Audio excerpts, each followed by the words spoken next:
বাবা ভাইদের ভোটের দিন, লক্ষ্মীর ভান্ডারকে ভোটের দিন, কৃষক বন্ধুকে ভোটের দিন, যুব সাথীকে ভোটের দিন, স্বাস্থ্য সাথীকে। মমতা ব্যানার্জি, নারী শক্তির মূর্ত প্রতীক মমতা ব্যানার্জি গোটা ভারত।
ভোটাধিকার যেমন আমাদের দায়িত্ব, ঠিক সেরকম ভাবেই আমরা বলতেই পারি যে প্রত্যেকটি মানুষের কাছেই ভোটের দিন কিন্তু একটি কর্তব্যের দিন হিসেবে চিহ্নিত থাকুক।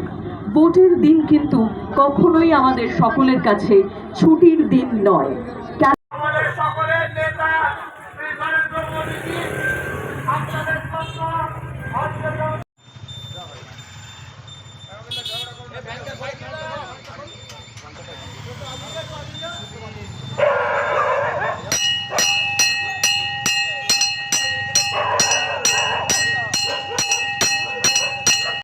সাতগাছিয়া বিধানসভা কেন্দ্রে অগ্নিশ্বর নস্কর যোগ্য প্রার্থী হিসাবে রাজ্য মনে করেছে। রাজ্য এবং কেন্দ্রের তরফে আমরা যাকে প্রার্থী হিসাবে পেয়েছি সেই অগ্নিশ্বর নস্কর মহাশয়কে আজকে আমরা অভিনন্দন জানাচ্ছি, আমরা স্বাগত জানাচ্ছি। তিনি জিতে আসবেন এবং মানুষের সমস্ত আশা আকাঙ্ক্ষা সবটা পূরণ করবেন। এই লড়াইয়ে আমরা সবাই রয়েছি, রাজ্য তথা কেন্দ্রের।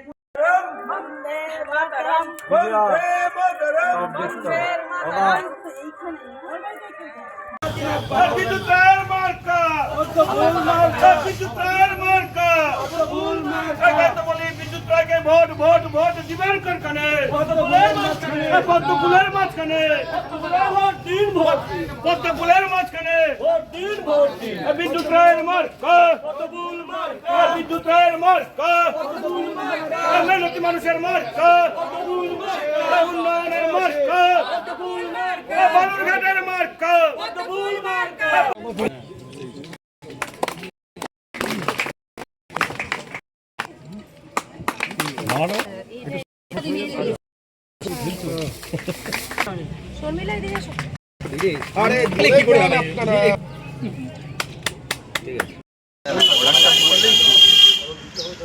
দেখ এবার কালোটা কিরম সফট হয়ে গেছে, তুলি কিরম এগোচ্ছে দেখ।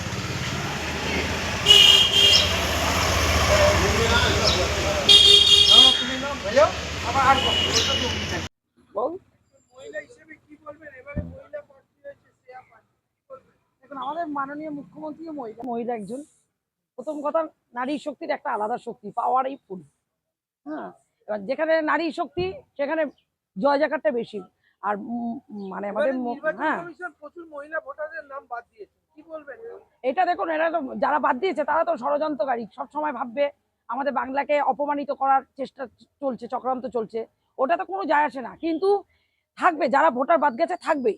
কিন্তু বাদ হয়তো ভোট দিতে পারলো না, হয়তো কিছু লোকের তো নাম তো উঠে গেছে, আবার সেরকম পদ্ধতি করা আছে সেরকম। হ্যাঁ অবশ্যই, হ্যাঁ জিতবো। বাংলা আমাদের, আর আমরা দিদি আছে, আমরা খুব সুরক্ষিত, আমরা খুব আনন্দিত। আর মহিলা শক্তি সব থেকে বড় শক্তি, নারী শক্তি জিন্দাবাদ। জয় বাংলা, জয় বাংলা।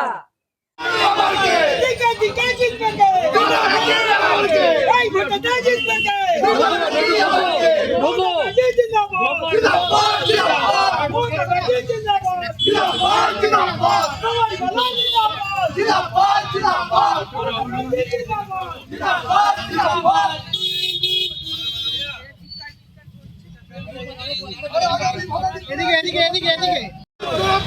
মমতা ব্যানার্জিকে বিপুল ভোটে জয় করুন, জয় করুন, জয় করুন। ভারতবর্ষের মুক্তি সূর্য মমতা ব্যানার্জি সারা ভারতের অসীম সংগ্রামী নেত্রী মমতা ব্যানার্জি জিন্দাবাদ, জিন্দাবাদ, জিন্দাবাদ। মমতা ব্যানার্জি তুমি লড়াই করো, মমতা ব্যানার্জি তুমি লড়াই করো, সারা ভবানীপুর তোমার পাশে আছে, বন্দে মাতরম, বন্দে মাতরম। মানে আজকে আপনাদের কাউন্সিলরদের কি বলা হলো, কিভাবে কাজ করবেন আপনারা? না, আজকে মেন আমাদের ডোর টু ডোরের উপর জোর দেওয়া হলো। আমরা প্রথম ডোর টু ডোরটা করি, তারপরে কর্মী সভা আছে, কর্মী সভাগুলো ডোর টু ডোর, এবং পথসভা আছে, আমাদের র্যালি আছে। এগুলো আজকে মানে প্রতি ওয়ার্ড বেসিস, মানে প্রত্যেকটা ওয়ার্ডকে ভাগ করে দেওয়া হলো, যার যেরকম দায়িত্ব। এই সেন্ট্রালি তো হবে আজকে এই পর্যন্ত। আপনারা কাউন্সিলরদের দায়িত্ব দিয়ে হ্যাঁ, কাউন্সিলররাই করবে। আর এমনি তো মমতা বন্দ্যোপাধ্যায় যেহেতু গোটা রাজ্য প্রচার করবেন, তিনি তো সমস্ত সব নিশ্চয়ই পারবেন না। হ্যাঁ, কিভাবে আপনারা এটা না, দিদির দরকার কি? আমরাই তো রয়েছি, এতগুলো লোক রয়েছে, আমরা দিদির কি দরকার? দিদির কাজ, দিদির কথা বলবে। ঠিক আছে, তো দিদিকে কি ভবানীপুরে দেখা যাবে না প্রচার? 100 বার দেখা যাবে, কিন্তু আমি বলছি দিদির যে সারা বছর 12 মাসের কাজই দিদির কথা বলবে। এই 4-10 দিন 15 দিন 1 মাসের প্রচারে দিদির সবসময় থাকার দরকার কি? কাউন্সিলরদের উপরই দায়িত্ব। আপনারা আসুন দুজন।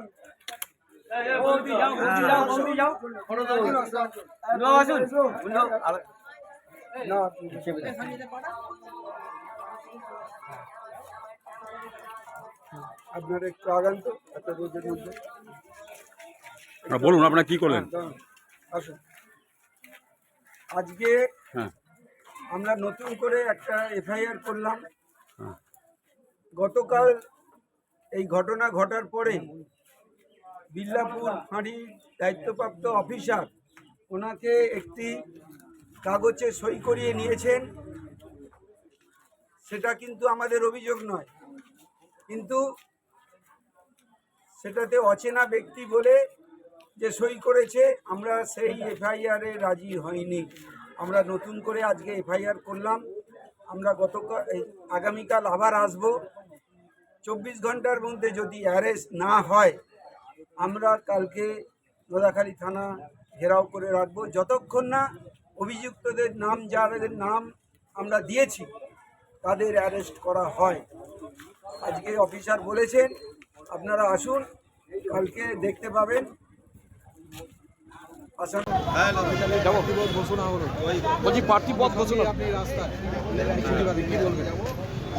হ্যাঁ, রাস্তাতে আমরা প্রার্থীপদ ঘোষণা হয়েছে বলে যে রাস্তায় এরকম নয়। আমরা রাস্তায় সারা বছরই থাকি, কারণ আমরা তো পার্ট টাইম রাজনীতিতে আছি না।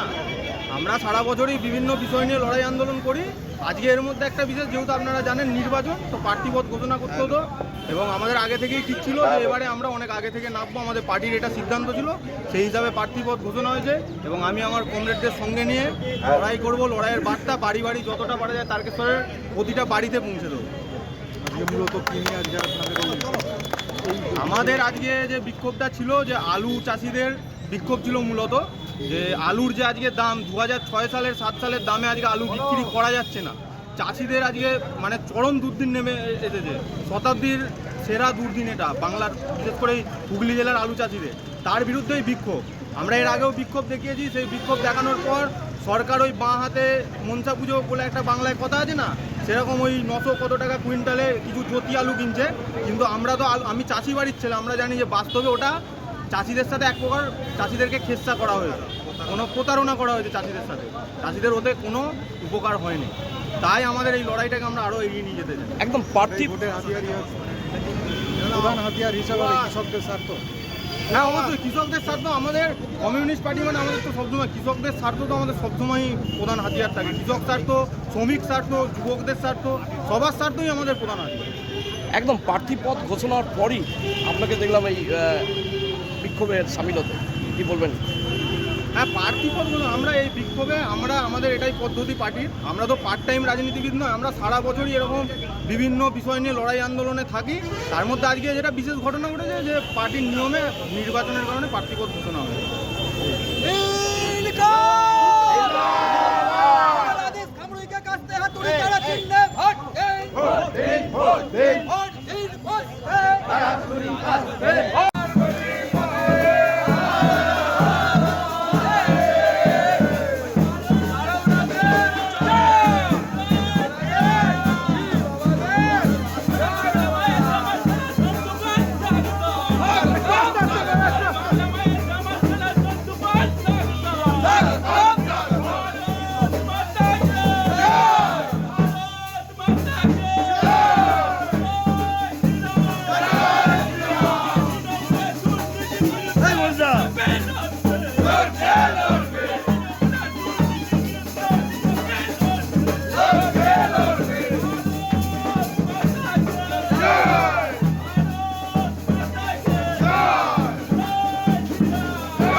পশ্চিমবাংলার দার্জিলিংয়ে 9th ইন্টারন্যাশনাল সাঁওতাল কনফারেন্স হলো। সম্মানীয় রাষ্ট্রপতি দ্রৌপদী মুর্মু সেখানে মুখ্য অতিথি হিসেবে উপস্থিত ছিলেন। এটা বাংলার ক্ষেত্রে একটা গৌরবের ব্যাপার, কিন্তু আমাদের মুখ্যমন্ত্রী যিনি কথায় কথায় আদিবাসীদের মসিহা বলেন, নিজেকে খুব সম্মান করেন, তাদের নিয়ে চিন্তা করেন, তিনি কিন্তু পৌঁছাতে পারলেন না। এতে সাঁওতাল সমাজকেও অপমান করা হলো এবং রাষ্ট্রপতিকেও অপমান করা হলো। তিনি নিজের নির্বাচন আর পার্টি বাঁচাতে ব্যস্ত, ধর্ণা দিচ্ছেন, আর রাজ্যে রাষ্ট্রপতি ফিরে গেলেন, তাকে দেখা করতে পারলেন না। উল্টো গভর্নর চলে গেলেন, যে গভর্নরের সঙ্গে প্রথম থেকে ঝগড়া করেছেন 4 বছর ধরে। তিনি চলে যাওয়ার পরে এখন ওনার খুব শোক হয়েছে, কষ্ট হয়েছে, তাতেও কেন্দ্র সরকার সমালোচনা করছেন। মমতা ব্যানার্জি ডবল স্ট্যান্ডার্ড, কথায় কথায় বাঙালি, কথায় কথায় আদিবাসী, তিনি কাউকেই সম্মান করেন না, কেবল নিজের রাজনীতি ছাড়া কিছু বোঝেন না।